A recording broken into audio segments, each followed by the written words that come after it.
Wife మీద ఎవరైనా నిందలు వేస్తూ ఉంటే హస్బెండ్ అనేవాడు ఏం చేయాలండి? ఆమెని ప్రొటెక్ట్ చేయాలి, లేదా ఆమె కోసం పోరాడాలి, వ్యాజ్యం ఆడాలి. అయితే అక్కడ ఏం జరుగుతున్నట్లు, హస్బెండ్ తన వైఫ్ మీద ప్రేమ ఉన్నట్లు ఆయన ప్రూవ్ చేస్తున్నాడు. ఎప్పుడైతే తన వైఫ్ పక్షాన ఆయన ఉండి మాట్లాడుతున్నాడో, లేదు ఆమె మంచిది, లేదా మెచ్యూర్డ్ పర్సన్, లేదా ఆమె పని చేయదు, ఆమె కరెక్ట్గా ఉంటుందని ఎప్పుడైతే మాటల ద్వారా చెప్తాడో, ఆ అవతల వాళ్ళ నుంచి, ఆ వర్డ్స్ నుంచి ఆమె ప్రొటెక్ట్ చేస్తాడో, he is proving that he loves his wife. అట్లనే దేవుడు కూడా మన విషయంలో ఆయన మనల్ని ప్రేమిస్తున్నట్లు ఆయన ప్రూవ్ చేసుకుంటాడంట. మరి ఎలాగో అంటే ప్రకటన గ్రంథంలో దేవుడు చెప్తున్నాడు, ఇదిగో తలుపు నీ ఎదుట తీసి ఉంచి ఉన్నాను, దానిని ఎవడూ వేయనేరడు.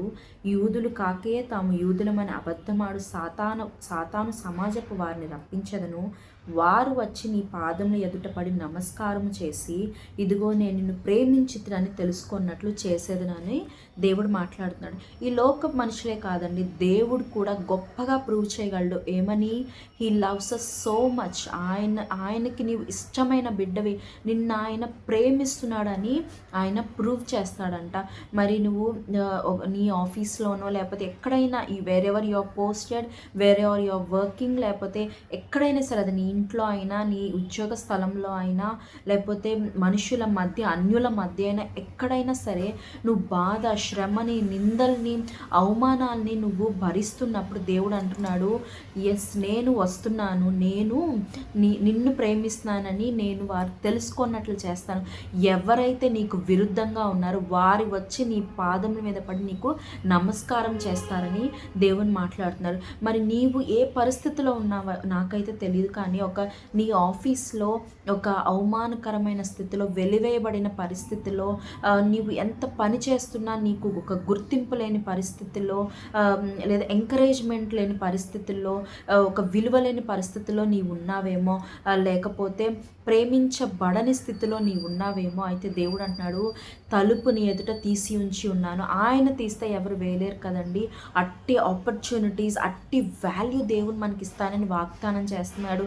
మరి అదే కాకుండా నేను నిన్ను ప్రేమిస్తున్నానని అనేకులు తెలుసుకొనిలాగున దేవుడు చేస్తానని మాట్లాడుతున్నాడు. ఎంత గొప్ప భాగ్యమో కదా. ఇప్పుడు ఒక సామాన్యమైన వ్యక్తి, ఒక పొలిటికల్ పవర్లో ఉన్న వ్యక్తి, ఒక ఎమ్మెల్యేనో, లేకపోతే ఒక సీఎంఓ, పిఎంఓ వచ్చి ఈ వ్యక్తికి నేనున్నాను, ఈ వ్యక్తికి విరుద్ధంగా ఎవరైనా ఏదైనా మాట్లాడితే నేను వారి అంతు చూస్తానంటే, ఆ వ్యక్తిని మనం ఎంత గౌరవిస్తామండి, ఎంత పవర్ఫుల్గా ట్రీట్ చేస్తాం. ఆ పిఎం కన్నా ఎక్కువ పవర్ఫుల్గా ఈ కామన్ మ్యాన్ని మనం ట్రీట్ చేస్తాం. మరి స్వయాన దేవుడే వచ్చి నీ పక్షాన ఆయన మనల్ని ప్రేమిస్తున్నాడని రుజువుపరుస్తాడు అంటే ఎంత గొప్ప భాగ్యమో కదా, ఎంత గొప్ప ధన్యత కదా.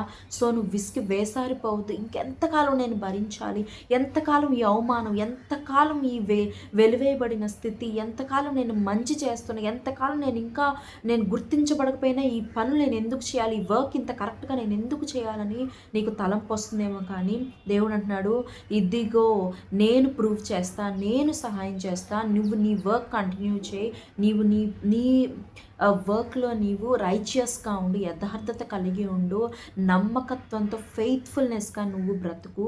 నేను ఆశీర్వదిస్తాను, నేను డోర్స్ ఓపెన్ చేస్తాను, నేను పాసిబిలిటీస్ ఇస్తాను, నేను నీకు ఆపర్చునిటీస్ ఇస్తాను, నేను నిన్ను ఆశీర్వదిస్తాను. కనుక వారికి నేను నిన్ను ప్రేమిస్తున్నాను, నీ పక్షాన ఉన్నాను అని వారికి తెలుస్తుందని దేవుడు మాట్లాడుతున్నాడు. కనుక విసిగి వేసారిపోవద్దు, అలసిపోయి ఇంకా నేను చేయలేనని పాపంలో పడిపోవద్దు, కానీ దేవుని పైన నమ్మకం పెట్టుకో. దేవుడు నిన్ను ఆశీర్వదించి దీవిస్తాడు. ఆమేన్.